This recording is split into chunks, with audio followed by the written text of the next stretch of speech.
Parshas Vayishlach,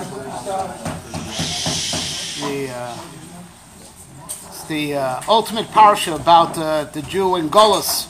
Chazal tells us that Rabbeinu HaKadosh used to learn it always in preparation to dealing with the Rishus, dealing with the authorities, dealing with Antoninus.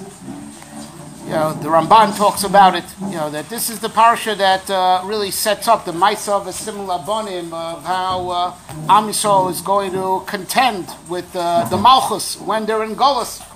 So something interesting to observe, both in Klali, before we get into what we want to discuss more in particular, is that Yaakov's messages to Esav are on two levels. The pasuk in its pasuk pshat is he's very submissive. He's mevatel himself to Esav, and that's in the pasuk pshat of pasuk. And then Rashi always comes with davar acher, which is more alpi drush. There's a tough line, whether it's in lovan garti v'lo nasiti sar v'chashuv, but then alpi drush v'tar mitzvah shamarti, and I have schuyot, and we're going to get back to that Rashi in just a second. Where it's vayili shor v'chamor, and so you see the brachas weren't mekuyim because it was supposed to be mital hashemayim u'shmanei haaretz, and I got shor v'chamor. I didn't get, I got chattel. I didn't get agriculture. I didn't get crops. But al pi drush, the Medrash Rabbah says shor v'chamor. Shor is Yosef and chamor is Yisachar. I have the schuyot of these two shvatim. Kiros panecha, kiros pnei Elohim. All right, so the Pasha Pshat is, I consider you a sar v'chashuv, al pi drush, you look like that angel whose butt I kicked last night. All right, there's a davar nifalis boning, the dual message, whereas there's always a consistent pattern that the pshat is the submissive message, the tough line is in the drush. So, before we get back to that, so let's talk about the Rashi I want to analyze in particular. All right, so it says, Im lovan garti v'taryag mitzvahs shamarti. So first of all, the term shomer mitzvah really only applies to lo sases. Right? It means to guard, it means to withhold. It should have said taryag mitzvahs ki yamti. The term shmira only applies to mitzvos lo sase, that you withhold from violating. Like the Gemara says, the Tanakh of Beis Shmuel, Hishomer pen va'al are all mitzvahs lo sa'aseh. So, and talking about all targ mitzvahs, the Ramach mitzvahs aseh, so seemingly the term shamarti doesn't apply. That's not the proper verb. The verb should have been kiyamti, seemingly. But the bigger question is, it's simply not true. It's sheker v'chazav. Not possible. Can't be true. He was in Chutz La'aretz. He couldn't do the mitzvahs hatuliyas baretz. He was far away from home. He couldn't do kibud avein. And did we mention he married two sisters? So in what way was he mekayim the Taryag mitzvahs? Before we get back to that, on the pasuk in Shir Hashirim, Ani Yeshena v'libi er, Chazal darshan that pasuk on the Golus, and many different forms. Ani Yeshena min haketz, seemingly I gave up hope, but for libi er min hagula, but in my heart there's still hope for the geula. Whereas interesting lashon, Ani yashanti min hatzedakos, I am asleep from, actually doing any tzedakah v'chesed, can't, lack of resource, v'libi er l'kaimam, but my heart is awake to fulfill it. What's talking about? My heart is awake to fulfill. And there are a few other drushes of that nature that the Yashanti, I am asleep, refers to in actually doing the mitzvahs l'maisa. But my heart is still awake, right? I had never given up hope. Because that is the state of the Jew in Golus, that we are quite handicapped, right? Not just in our parnasa and our civil liberties and things like that, but what's a bigger tragedy to someone whose avodas Hashem is his ikar agenda and ikar goal in life, many of the mitzvahs are not possibly mekuyim in this day and age. I think out of the Ramach mitzvahs, I say, how many are doraisa bismanah? Something like 70 or 80. I don't remember the exact number, but a fraction of less than half.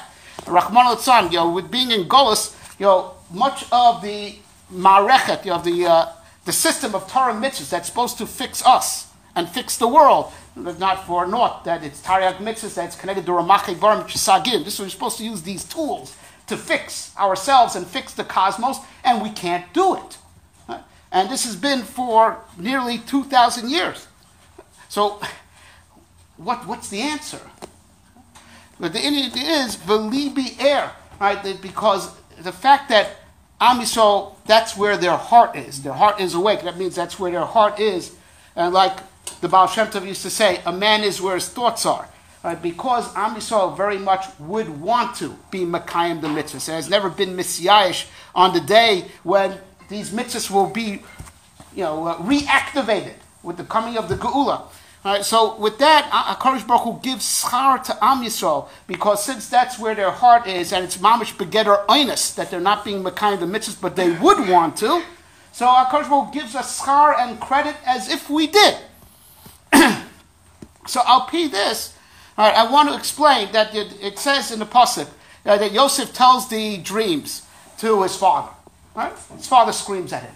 It says, "Va'aviv shamar es hadavar." Right? So Rashi says it wasn't mean shamar es hadavar. Himtin, he waited for when the dreams would come true. I would like to propose that the pshat is like this: Im lavan garti, and I couldn't be mekayim mitzvahs, right? And I was stuck in an alien environment, an anti-Torah environment. But Tariag mitzvah shamarti, I was always mamtin and mitzapeh. I was always awaiting and yearning to be Mekayim all the Tariag mitzvahs, even the ones that he was forced to violate, because HaKadosh Baruch Hu wanted him to marry two sisters, to build the Shiftei Kol. But Tariag mitzvahs shamarti, I was always mamtin u'mitzapeh, right? To be Mekayim these mitzvahs. Umimela, because that's where my heart is. Ulola madati masav haroim, that's why I wasn't influenced by him. Because my heart wasn't there where I was. Garti miloshin arai, like we say in the Haggadah Shel Pesach, Melamit Shalom Yaracham Lishtakeya, but Vayogarsham, right? Only temporary. He never really made peace with being in Golus, never accepted it as being his reality or his permanent state. Right? And therefore, he never learned from Lavan. He always viewed his presence there as Garti, as temporary, and then Tariag Mitzvah Shamarti, always being miyachel, always yearning to be mekayim all the Tariag mitzvahs. Right, with this, we could also explain the pshat in the pasuk in Koheles. Shomer mitzvah lo yeda davara. It's a very strange pasuk. What do you mean lo yeda davara? Someone who guards the mitzvahs does not know any evil. It should say lo yeuna lo kol ra. Right, no evil would befall him. What does it mean lo yeda davara? The pshat is, if you're like the pshat that we're proposing, if your mind is always on being Mekayim mitzvahs, a person like that never gives up hope. A person like that always has dveikus in HaKadosh Baruch Hu. And therefore, lo yeda davara, he doesn't recognize any evil. Bad things may happen around him, right? But he does not recognize, and he doesn't adopt into his ideology that anything evil is real. To him, it's all something temporary and passing. Because he's a shomer mitzvah, his mind is always awaiting on the next time he can do mitzvahs. He never loses his dveikus, so he's connected to HaKadosh Baruch Hu. He's not yeda, he's not davik, like Hadam Yaras Chava Ishto. He's not connected to evil, because his heart is always with the mitzvahs. and the sign of the Jewish unconquerable spirit, right, that doesn't break in Golus, that in our hearts we always want to do Ratzon Hashem, that has been displayed. This is not just poetry. This is the reality of the Torah Sheba'al Peh. Right? That even though we've been in Golus, right, for 2,000 years, when was the last time anyone brought a carbon?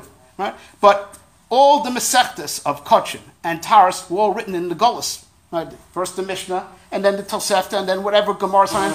That we are constantly being shomer mitzvah, being shomer these mitzvahs, tarti mashma, shomer mitzvah as in retaining them, that we are still learning them, that shalot tishakach mi Yisrael. So shomer mitzvah is in retention, that should never be shalot tishakach, but also the fact that we have, that the Torah Sheba'al Peh has developed in Golus, shows that these mitzvahs are on our mind. And like Chazal tells us that a person who can't bring a carbon, zos tarasos, zos tarasachatos, he should be Isaac in the Torah of it, and it's considered as if he did bring it. That's called shomer mitzvah. Right? The being Isaac in it and having it on your mind and learning the Torah of it, that's called that you're still Davik in the mitzvah, and HaKadosh Baruch Hu gives you schar as if you were Mekayim. And the sign of this unbreakable spirit is in the Torah Sheba'al Peh, that Dafka expanded in the Golus. And so now you understand that the difference between Torah Shebachsav and Torah Sheba'al Peh, right, which Torah Shebachsav is the Pashup Pshat in the Pasuk, the most literal meaning. The Torah Sheba'al Peh is the Drush. Right? And it's like the difference between body and soul. The body that you could see, like the book, and the black and white that you could see, and then the Torah Sheba'al Peh is the spirit, the soul of the matter, the spirit of the law. Now we know how to read the pasuk, we know the spirit of the law based on the Torah Sheba'al Peh. We're not just speculating, we know. And that's the secret, that to Esav in body, Yaakov was submissive. But to the spiritual Esav, sorrowful Esav, he took him on. Because Am Yisrael in Golus, and issues of spirit and spirituality, the issues of spirit were unbreakable. The spirit that's in the heart, the libi air, the Shemiras mitzvah, the spirit of the mitzvah is unbreakable. And that's why when he took on social refers to the spiritual challenge of Golus, we take them on. Where they get us in the legs, they get us in the physical side of us, that's where we have to submit to them. So that's why in the Pashup shot, which is parallel to the body, the aspect of the human being that you could see, there's submission. Because Lemaris Ayin, to the naked eye, would seem that we've just taken a 2,000-year beating. But where we beat them and we were unconquerable and we actually overcame them is reflected in the Torah Sheba'al Peh. Look at all the Torah Sheba'al Peh that we produced during the Zman of the Golus. Mishnayos, Brises, Gemara, Rishonim, and Achorim, and it continues to expand. Right? And that's called Shemiras HaMitzvah, right? That aside from retaining the Masorah, and that we will be Mekayim these mitzvahs b'Paul, b'Mheira b'Yameinu, we'll be able to do it immediately because we haven't forgotten them. But it shows that our mind is on the mitzvah, and our dvekis and our connection to the mitzvah has never ceased. And that's Kayadua. This is the inyan of the Chag of Chanukah, which was the last miracle in our history because it was coming to prepare us for this long Golus. And the Shlach HaKodesh says that the remes to Hanukkah is in this week's parsha, where he struggled with the Malach he went back for Pachim Ktanim, says the Shlach HaKodesh, that's a remes to the Pach Hashemen. That was Hayamunach Bechosmo Shel Kohen Gadol. It was all precedented here because Hanukkah gave us the fortitude. Right, it was the last booster shot that when issues of the spirit, right, we will always take them, we will always prevail, and that's reflected by the Torah Sheba'al Peh, and that's reflected how our minds and hearts, the spirit, our spirit, like the spirit of the law, is always connected to HaKadosh Baruch Hu. Beautiful.